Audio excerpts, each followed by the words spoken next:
नमस्कार दोस्तों, स्वागत है आपका एथिकल हैकिंग इन हिंदी के 15th ट्यूटोरियल के फर्स्ट पार्ट में। दोस्तों, एथिकल हैकिंग इन हिंदी के वीडियो से आप जो भी सीखते हैं वो जस्ट एजुकेशनल पर्पस के लिए सिखाया जा रहा है। प्लीज़ उसका मिसयूज़ ना करें, इंडियन साइबर लॉ के अगेंस्ट ना जाए। हैकिंग एथिकल हैकिंग इन हिंदी के वीडियोस में जो भी सीखा आपने उसका मिसयूज़, अगर आप हैकिंग लॉ के अगेंस्ट चाहते हैं, उसका साइबर लॉ के अगेंस्ट चाहते हैं तो 3 साल तक की कैद और 3 लाख तक का जुर्माना हो सकता है। तो चलिए सीखते हैं आज के इस टॉपिक को, समझते हैं आज के इस टॉपिक को जो है वेब हैकिंग के बारे में। तो वेब हैकिंग आपने अगर एथिकल हैकिंग इन हिंदी के वीडियोस में introduction to ethical hacking first video अगर आपने देखा होगा तो आप समझे होंगे कि जब हमने हैकिंग की परिभाषा बताई थी, हैकिंग की डेफिनेशन को डिफाइन किया था, तो हैकिंग की डेफिनेशन हमने ये देखी थी कि किसी भी जो भी मीडिया डिवाइस है, जो भी नेटवर्किंग डिवाइस है, उसे अपने हिसाब से मॉडिफाई करना, वो हैकिंग कहलाता है। किसी मोबाइल को अपने हिसाब से मॉडिफाई करना है, किसी नेटवर्किंग डिवाइस को अपने हिसाब से मॉडिफाई करना है, जो भी डिवाइस किसी नेटवर्क से जुड़ी है, कोई जो किसी नेटवर्क में यूज़ होती है, कोई मीडिया डिवाइस, उसे अपने हिसाब से मॉडिफाई करना हैकिंग कहलाता है। जब हम हैकिंग की बात करते हैं, जब हमने ये देखा कि हैकर क्या होता है, वो जिसे बहुत इन्जॉय करता है किसी डिवाइस को मॉडिफाई करने में, वो हैकर कहलाता है। तो अगर आपको किसी भी डिवाइस में कुछ मॉडिफाई करना, उसे अपने हिसाब से मॉडिफाई करना, सबसे पहले आपको ये जानना पड़ेगा कि एक्चुअली उस डिवाइस को किस तरीके से बनाया गया। जो ओरिजिनल डिवाइस का जो मॉडिफिकेशन है वो किस तरीके से, तब आप उसे अपने हिसाब से मॉडिफाई कर पाएंगे। तो वही वेब हैकिंग में डिपेंड करता है, वही वेबसाइट में डिपेंड करता है कि किसी वेबसाइट को हैक करने के पहले या किसी वेबसाइट को वल्नरेबिलिटी या लूपहोल ढूंढने के पहले आपको ये समझना होता है कि एक्चुअली वेबसाइट को डिज़ाइन किस तरीके से किया जाता है, उसे कैसे बनाया जाता है, कैसे मॉडिफाई किया जाता है। तो किसी भी वेबसाइट को डेवलप करने के लिए, किसी वेबसाइट को मॉडिफाई करने के लिए, वेब को डिज़ाइन करने के लिए जिन लैंग्वेजेस का यूज़ होता है वो कुछ मेन लैंग्वेजेस हैं: HTML, DHTML, XML और XHTML। तो HTML hyper text markup language, dynamic HTML, DHTML और XML stand for extensible markup language. और ये सारी वो लैंग्वेजेस हैं जिनके थ्रू वेबसाइट को डेवलप किया जाता है। तो वेबसाइट डेवलपमेंट के लिए इन लैंग्वेजेस की क्या आवश्यकता है? जब कभी भी दो पर्सन्स आपस में कम्युनिकेट करना चाहते हैं, उन्हें आपस में कम्युनिकेट करना होता है, तो उन्हें एक ऐसी लैंग्वेज चाहिए होती है जो दोनों के बीच में कॉमन हो। तो सारे ब्राउज़र के साथ प्रॉपरली सेटिंग बैठे या सारा वेब उसे प्रॉपरली यूज़ कर सके, इस हिसाब से HTML और DHTML और XML का इन्वेंशन किया गया था, ताकि सारे यूज़र समझ सके, सारे ब्राउज़र समझ सके, पूरा नेटवर्क उस लैंग्वेज को समझ सके, उस वेबसाइट को समझ सके। इसलिए इस तरीके की वेब लैंग्वेज का निर्माण किया गया। और ये वेब लैंग्वेजेस जिस भी वेब लैंग्वेजेस में वेबसाइट को डेवलप किया जाता है, उसके कुछ अपने एट्रीब्यूट्स होते हैं, जिन एट्रीब्यूट्स के थ्रू प्रॉपर पूरी वेबसाइट को यूज़ किया जाता है। तो उन एट्रीब्यूट्स से, उन एलिमेंट्स को या उन टैग्स को यूज़ करके ही वेबसाइट का डेवलपमेंट किया जाता है। मतलब मान लीजिए अगर किसी यूज़र से कुछ इनपुट कराना हो, जैसे कोई ऐसी वेबसाइट जिस पर आप अपना फॉर्म फिलअप कर सकते हैं, कोई एजुकेशनल वेबसाइट, आपके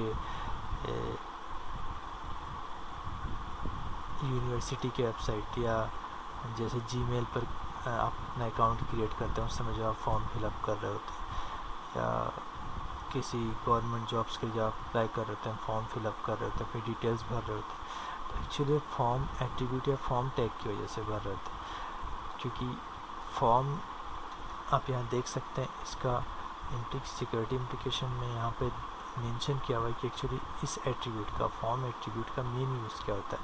तो फॉर्म फॉर यूज़र इनपुट, जब भी यूज़र से कुछ इनपुट कराना होता है तो फॉर्म टैग का यूज़ किया जाता है, फॉर्म एट्रीब्यूट का यूज़ किया जाता है।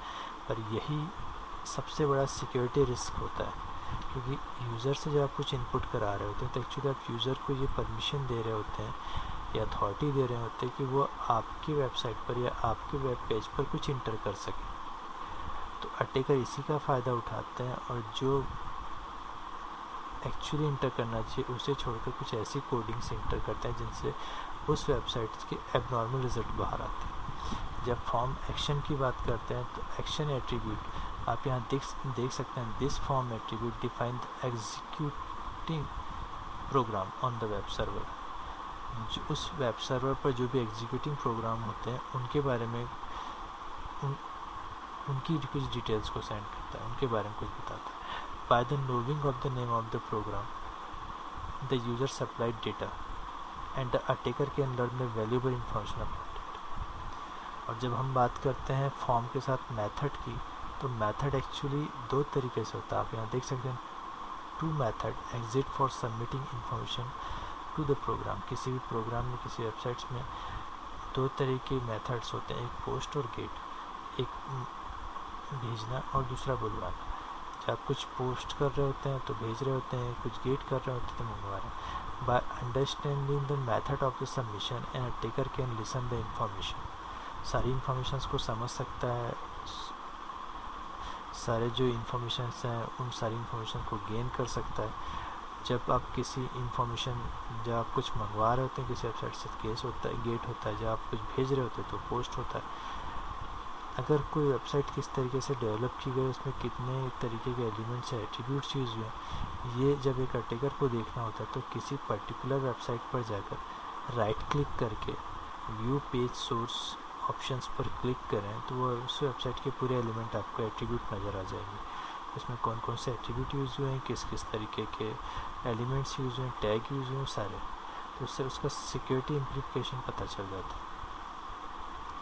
कुछ और जैसे स्क्रिप्टिंग लैंग्वेज की बात करें तो स्क्रिप्ट लैंग्वेज की जब हम बात करते हैं तो स्क्रिप्ट एलिमेंट एक्चुअली, जब आप बात करते हैं जावा स्क्रिप्ट, वीबी स्क्रिप्ट, जे स्क्रिप्ट, XML वगैरह की, तो स्क्रिप्ट अटैकर जब जहाँ आप URL बार पर किसी वेबसाइट का एड्रेस फिल कर रहे होते हैं, जब आप लिखते हैं www.example.com, जो भी आप वेबसाइट को कॉल करने के लिए URL बार पर एड्रेस लिखते हैं, तो जो अटैकर एक्चुअली स्क्रिप्टिंग का नॉलेज रखते हैं तो वो उस पर्टिकुलर स्क्रिप्ट के थ्रू उस वेबसाइट पर कुछ भी कर सकता है।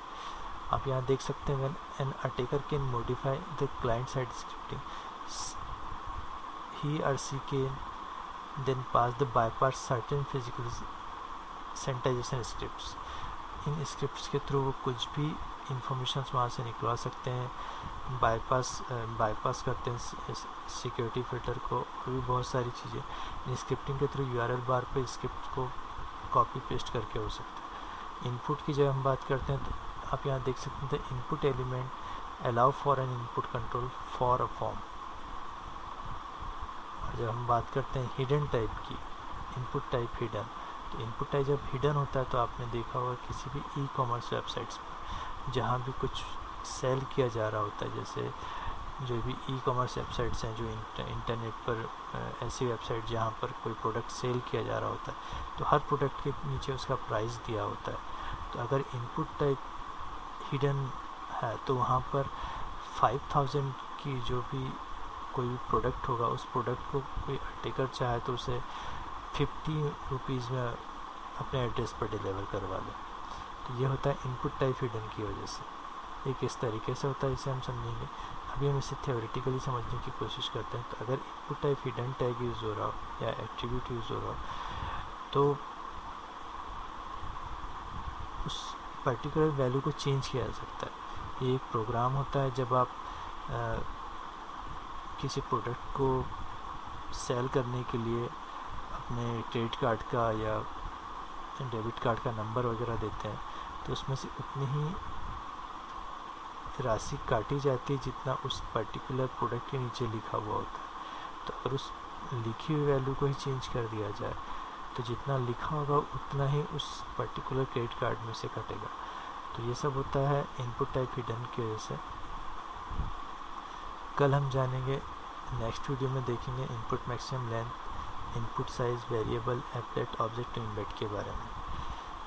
और हैकिंग किट जिन यूज़र्स ने मंगवाई थी उनके पास हैकिंग किट पहुंच गई होगी, जिन यूज़र्स के पास नहीं पहुंची है बहुत जल्द ही मिल जाएगी। बहुत सारे मेल्स आते हैं ATS में और बहुत सारे फ़ोन्स आते हैं एक्चुअली ये पूछने के लिए कि हैकिंग किट एक्चुअली है क्या। डिस्टेंस लर्निंग के वो स्टूडेंट्स जो डिस्टेंस लर्निंग के थ्रू हैकिंग सीखना चाहते हैं उनके लिए सारे प्रॉपर नोट्स, सारी प्रॉपर बुक्स और पूरे टूल्स और इवन लैब क्रिएशन के लिए सारे टूल्स किस तरीके से आप कर सकते हैं। उसके बाद आप एथिकल हैकिंग से जुड़े हुए सारे एग्ज़ाम्स की प्रिपरेशन कर सकते हैं, इनमें अपेयर हो सकते हैं और किसी भी एग्ज़ाम्स में आप अपेयर होने के काबिल हो जाएंगे और आप प्रैक्टिकली करके देख सकते हैं। एक्चुअली लैब क्रिएशन से सारे टूल्स होंगे तो आप प्रैक्टिकली उन्हें अप्लाई करके देख सकेंगे। उनसे रिलेटेड बुक्स हैं, उनसे रिलेटेड नोट्स हैं, जितना भी नेटवर्क सिक्योरिटी और हैकिंग को लेकर नोट्स और अवेलेबल होनी चाहिए वो सब कुछ है। जो यूज़र्स डिस्टेंस लर्निंग के थ्रू ATS से जुड़ना चाहें जुड़ सकते हैं। मेल करें milind@gmail.com पर। दोस्तों आज के लिए इतना ही। देखते रहिए और सीखते रहिए एथिकल हैकिंग इन